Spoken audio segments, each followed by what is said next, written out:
Voltando aos vídeos de Química Inorgânica dos Elementos, esse vídeo é a primeira parte sobre o grupo do carbono. O grupo do carbono é composto pelos elementos carbono, silício, germânio, estanho e chumbo, e nós variamos de um caráter não metal para um caráter semimetálico até um caráter metálico. Então, à medida que a gente vai descendo no grupo, a gente vai percebendo a variação no caráter não metálico até um caráter metálico. A configuração eletrônica desses elementos, ela finaliza em Ns2Np2, e isso vai acarretar em energias de afinidade eletrônica e de ionização intermediárias. Eles vão ter, então, uma reatividade também, que é intermediária entre os metais alcalinos e os halogênios, e o que é interessante notar nesses elementos é que alguns deles têm a capacidade de fazer múltiplas ligações, não todos. Mas uma pergunta que é importante a gente saber é quais são os estados de oxidação que a gente consegue encontrar nessa família. Então, seguindo a mesma lógica que a gente fez para todas as famílias que vêm antes da do carbono, o que a gente pode observar é que a partir da distribuição eletrônica, a gente pode ter um estado de oxidação 4+, devido à excitação e hibridização do elétron S com os orbitais p, formando 4 orbitais sp3. E nós também podemos ter, a partir do germânio, uma oxidação 2+, devido ao efeito do par inerte.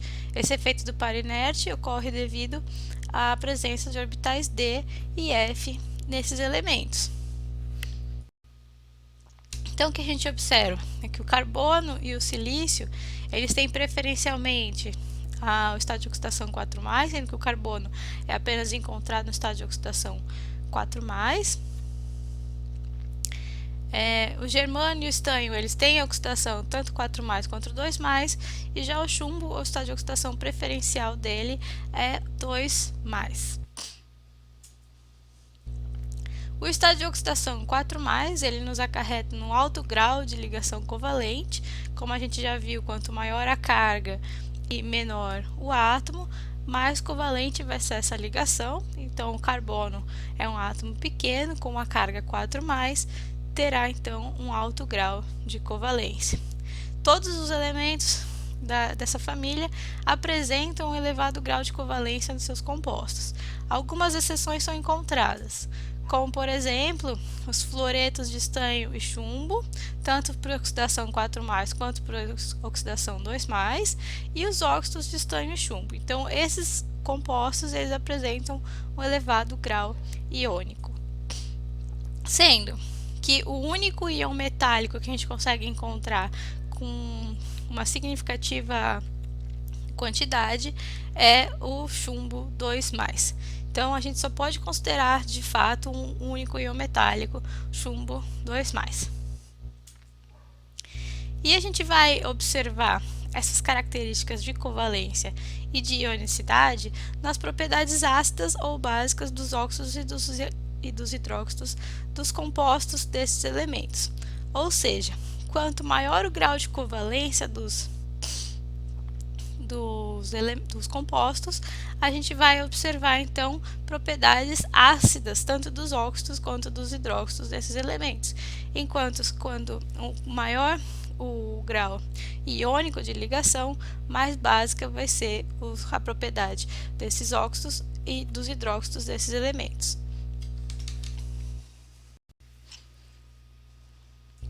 Bom, como a gente já sabe, o primeiro elemento de todas as famílias sempre é a ovelha negra da família. Então, o carbono, ele tem para si que ele é capaz de fazer múltiplas ligações. Então, ele consegue fazer ligações duplas e triplas. Então, ele consegue fazer alcenos, alcinos, cetonos, nitrilas. Ele consegue ligar com diversos elementos diferentes dele e também com ele, através de múltiplas ligações. Essas múltiplas ligações, elas ocorrem através da sobreposição lateral pp-pp. Então, dois orbitais p semi-preenchidos, eles conseguem se sobrepor lateralmente, formando então uma ligação π, que fica entre, acima e abaixo do eixo de ligação de uma ligação. O silício, vocês vão encontrar na literatura que ele consegue fazer múltiplas ligações.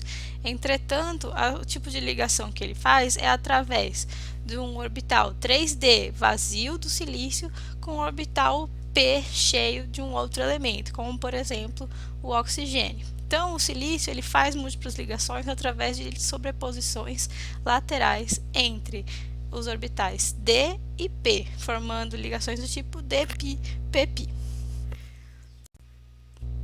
O germânio também foi encontrado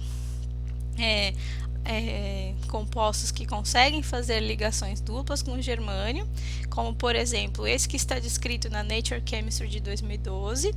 Entretanto, a gente consegue verificar que apesar dela ser uma dupla ligação, ela tem um baixo caráter de ligação dupla. Então, à medida que a gente vai descendo na tabela periódica, os átomos vão ficando muito grandes e vai ficando difícil deles conseguirem fazer essas sobreposições laterais.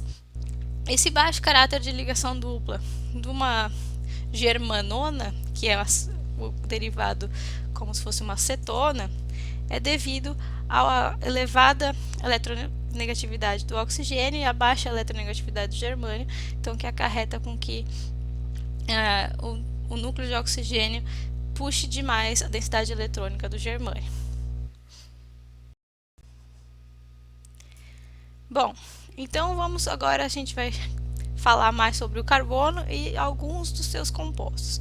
Aqui não serão discutidos os óxidos, pois eu estou guardando os óxidos de todos os elementos para uma série de vídeos específica. O que é interessante a gente notar no carbono é que ele é capaz de possuir alótropos. E o que vem a ser a alotropia, né? A alotropia ela é uma propriedade que alguns elementos possuem de existir em mais de uma forma no mesmo estado físico. Então, por exemplo, o carbono, a gente consegue encontrar ele na forma de diamante, na forma de grafite, na forma de carbono amorfo, na forma de fulereno ou de nanotubos de carbono e assim por diante. Eu vou aqui citar 3 que são as mais importantes. Então, o carbono amorfo, que nós vamos ver logo agora, e o diamante e o grafite, que nós vamos ver logo depois do carbono amorfo. Então, o carbono amorfo a gente pode chamar que é o carvão. Então, o carvão, ele na sua estrutura é como se ele tivesse diversas fitas não estruturadas de anéis aromáticos na sua estrutura. E isso acarreta nas propriedades físicas do carvão, como, por exemplo, a sua cor e a baixa afinidade por outros elementos. Entretanto, se a gente fizer uma oxidação lenta do carvão, a gente vai fazer com que esse carvão tenha uma elevada porosidade e com que ele consiga então ter alguns grupos funcionais devido a essa oxidação. Então a gente consegue adicionar ao carvão amorfo, que não tem grupos funcionais, alguns grupos funcionais, como por exemplo carboxilas, lactonas, fenóis, anidridos, éteres e assim por diante. Esses grupos funcionais, eles conseguem interagir com algumas moléculas, como por exemplo, pigmentos. Então a gente pode fazer um experimento com o carvão ativado. A gente coloca em uma solução que tenha um pigmento, a gente adiciona o carvão ativado nela, chacoalha durante um bom período. O carvão ativado ele vai interagir com as moléculas desse pigmento e vai acabar removendo o pigmento dessa água. E o que essa propriedade nos diz? Essa propriedade nos diz que o carvão ativado pode ser muito útil para o tratamento de água, por exemplo. Então, a gente pode utilizar o carvão ativado para fins medicinais. Então, o carvão ativado é utilizado quando a gente está intoxicado por alguma substância, e aí eles nos dão pílulas de carvão ativado para que ele absorva essa substância que nos está envenenando, ou então para a gente tratar a água quando a gente vai beber. Então, muitos filtros que a gente encontra por aí de água, né, eles contêm carvão ativado. Dos outros alótropos de carbono que nós podemos ver são o diamante e o grafite. O diamante ele possui uma estrutura completamente diferente da do grafite, como vocês podem ver. Que o grafite ele tem carbonos sp2 e eles estão organizados de uma maneira em anéis aromáticos que estão em um plano e um plano sobre o outro. Então eles estão ligados, esses planos, por ligações fracas. Enquanto o diamante ele tem carbonos que estão no seu estado de oxidação sp3, desculpa, e ele então só tem ligações covalentes entre esses carbonos. Então ele não tem forças de ligação fracas entre os carbonos. Uma propriedade interessante da gente saber do carbono é que ele não vai reagir com água, com bases ou ácidos diluídos, e sendo que o grafite é muito mais reativo do que o diamante, justamente devido à sua hibridização, porque o sp2 vai ser muito mais fácil da gente conseguir atacar do que um carbono sp3. Então, o grafite, por ele ser mais facilmente atacável, a gente consegue reagir ele com ácido nítrico ou com uma mistura de ácido nítrico e ácido fluorídrico concentrados. A gente também consegue, com o grafite, fazer materiais de intercalação, já que eles têm essas camadas de carbono que podem, que tem uma distância específica entre eles, a gente consegue colocar alguns materiais dentro dessas camadas. E para que a gente faz isso? Para que a gente obtenha novas propriedades desses materiais. E dependendo do material que a gente colocar dentro dessas camadas, vai influenciar positivamente ou negativamente, ou acarretar num novo material. Por exemplo, se a gente adicionar um composto que adicione elétron ao sistema π do grafite, a gente vai favorecer um aumento da condução elétrica desse material, desse grafite. Então, uma maneira da gente fazer um composto de intercalação é através da utilização de metais do grupo 1, ou seja, dos metais alcalinos. Então, a gente aquece o metal alcalino com carvão a até 300 graus e obtém diversas estequiometrias diferentes de intercalação. Então, C8M, ou C24M, C36M e assim por diante, sendo o C8M o mais comum. A cor desses compostos de grupo 1 intercalados no grafite, como vocês podem ver, é meio bronze, como vocês podem ver nessa figura. Esses compostos de intercalação do grupo 1 com o carbono do grafite acarretam em materiais que são paramagnéticos e que são melhores condutores do que o grafite. Entretanto, esses materiais eles devem ser tratados com muito cuidado, pois eles explodem em contato com a água e eles reagem vigorosamente em contato com o ar. Então, certas características que a gente pode obter com uma melhor condução, elas vêm junto com uma propriedade de dificuldade de manipulação. E por que eles são melhores condutores do que o grafite? Porque há uma troca eletrônica entre, por exemplo, o potássio, que ele injeta elétrons no sistema π desse grafite. A gente pode encontrar diversas outras maneiras de fazer compostos de intercalação, como por exemplo com cloreto de ferro, com cloro, com bromo, com HF, com óxido de cromo, com óxido de molibdênio, ou com sulfetos e assim por diante. Com o cloreto de ferro, o que a gente obtém é um composto que apresenta uma condutividade que tem até 10 vezes maior do que o grafite, ou seja, a gente melhora muito mais as propriedades do grafite através desses compostos de intercalação. E como que ocorre essa condutividade maior? É como se o cloro retirasse elétrons do sistema π e formasse buracos positivos nesse sistema π, então isso acarretaria numa maior condução de eletricidade por esse material. Alguns compostos que são interessantes para a gente comentar são os carbetos. Os carbetos são quase como análogos dos hidretos.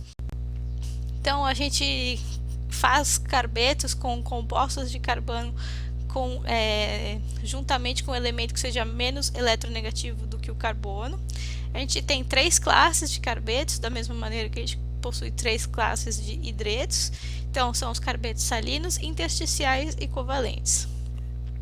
Os carbetos salinos, eles contêm ânions do tipo C4-, C2, 2- ou C3, 4-. Já os carbetos intersticiais, eles têm um átomo de carbono que ocupa os interstícios de uma rede cristalina metálica. E os carbetos covalentes, eles fazem a ligação covalente entre o carbono e um elemento menos eletronegativo. Então, dos carbetos salinos, como eu falei para vocês, eles contêm ânions do tipo C4-, C2, 2- ou C3, 4-, sendo o mais importante deles o que contém a função C2, 2-. E eles são encontrados com metais alcalinos terrosos, cobre, prata, ouro, zinco, cádmio e alguns dos lantanídeos. Esses carbetos, como a gente viu para o cálcio, eles são muito importantes para a produção de acetileno através da reação com a água. E se a gente tiver a função C3, 4-, como por exemplo no carbeto de magnésio, a gente consegue fazer outros gases, como por exemplo o propino. Então percebam a funcionalidade desses carbetos e também a baixa estabilidade deles à água. Já os carbetos intersticiais, eles são formados através de um carbono e os elementos de transição e alguns actinídeos e lantanídeos. Esses carbetos eles são muito interessantes devido aos seus elevados pontos de fusão. Por exemplo, o carbeto de tântalo tem um ponto de fusão de 3.900 graus Celsius. Eles são extremamente duros, como por exemplo o carbeto de tungstênio. E devido a essas propriedades, eles são muito utilizados para os instrumentos de corte e tornos. Uma característica interessante desses carbetos intersticiais é que eles são inertes e eles só vão conseguir reagir ou serem atacados pelo ácido fluorídrico ou ácido nítrico concentrados. E essa reação vai ser lenta. Já os carbetos covalentes, os mais importantes que eu posso citar para vocês são os carbetos de silício e o carbeto de boro, sendo que o carbeto de silício ele é duro, infusível e quimicamente inerte. A gente obtém o carbeto de silício através da sílica, então a gente reage a sílica com carvão e consegue então obter uma mistura de silício com CO, e esse silício formado no seu estado zero reage com o carvão que está em excesso, formando carbeto de silício. Devido às características do carbeto de silício de ser duro, infusível e inerte, ele é muito utilizado como abrasivo, que nós podemos observar aqui 2 cores diferentes do carborundum, que é o carbeto de silício.